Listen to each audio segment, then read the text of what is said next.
There can come a moment when trading begins to feel like quicksand. The harder you try to recover, the deeper you sink in. And it's not always a chart or a setup problem. Sometimes it's a math problem. And I call it the quicksand math of drawdowns. Hi, I'm Dean Jenkins with Follow Me Trades. This is episode 1 of a series I'm calling It's Not a Chart Problem. And today we're going to talk about this drawdown math and how to avoid the quicksand, how to avoid getting sucked in. So I'd like to start with a couple grounding principles. First, all trading involves risk and any trade can lose. So we need to use risk management. It's a cornerstone, it's a foundation, it's non-negotiable. We must use risk management in trading to be successful. I use a 2% rule, and 2% doesn't mean that's my trade size. It means I am not willing to lose more than 2% of my account on any given trade. And that's the distance between my stop and my entry to my stop based on the account size. So never lose more than 2% on any given trade. Since some trades will lose, some degree of drawdown is inevitable. I'm going to show how that can quickly turn from a manageable situation into a disaster that is pretty hard to recover from financially and emotionally, psychologically. I'll show 3 key reasons how people get into that quicksand and 3 ways we can avoid getting there at all. So for the ease of math, let's assume we're starting off with a $100,000 account and we have a little drawdown, 5%. So, a couple trades don't go well. If we're doing the 2% rule, 2 or 3 trades, and here we are at 5% drawdown. The implication is we had $100,000. Now we have $95,000. That is worth keeping track of. In order to get the account back up to $100,000 to recover to break even, notice that it's not 5%. It's 5.26%. Not too bad. But then what if our drawdown is 10%? Okay, now our account value is $90,000 and we've drawn down 10%. Now it takes 11.11% to recover. Still not terrible. But at this point, it starts to kind of hockey stick on us, right? If we have a 20% drawdown, now our account value is $80,000. To get back to $100,000, we have to have a 25% gain. It gets worse. 30% drawdown takes a 42% gain to get back just to break even. 40%, you can see the numbers. 50%. If we draw the account down 50%, we need 100% gain to get back to break even. We have to double the account. That's really hard to do, to double your account.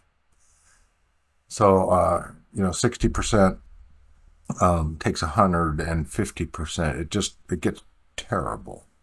So don't let this happen. So let's talk about first, how does it happen?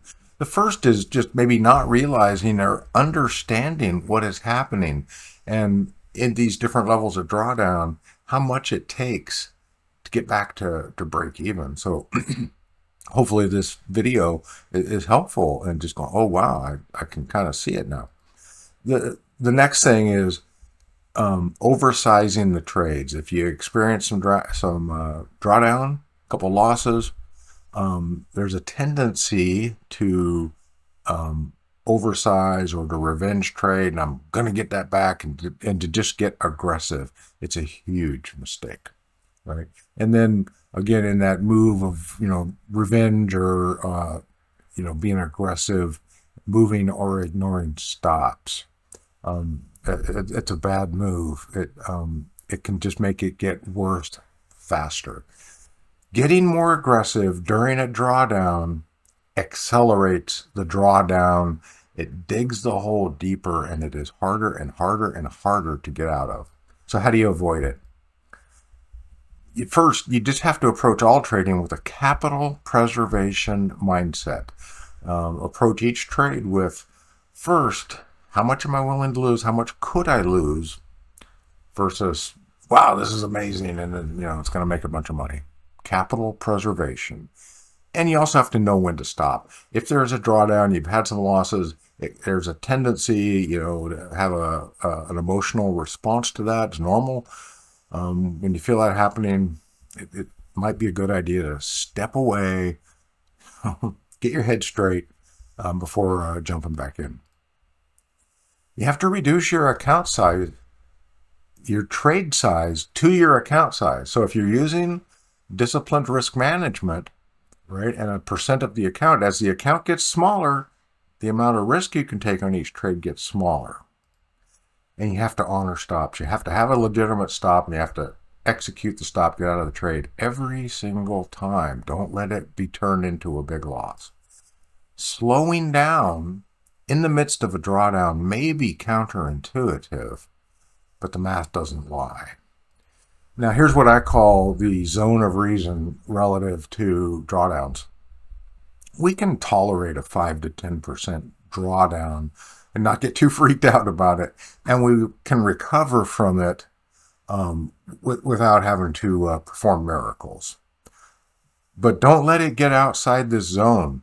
And if we're following a legitimate risk management program, like 2% per trade, right, getting down 5%, that's 2.5, 3 trades. Getting down 10%, that's 5 trades that lost. Okay, that's a pretty bad streak. But if we're doing legitimate risk management, we should be able to stay in this zone, recover, and then hopefully move on to a gain. But don't get deeper than this.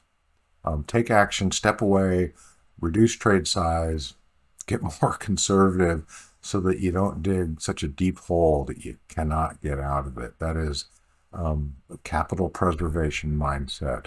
Once you get deep in, it is really, really hard to get out. So I hope you found that helpful, interesting, and it helps keep you out of that quicksand math of a drawdown. If you'd like to learn more about risk management and how to place stops on a chart at legitimate support resistance levels, how to size a trade, I've got a link at the end of this. There's some links you can click to go check those videos out. And you can also check out the rest of this series and subscribe to it. It's not always a chart problem. All right, thanks.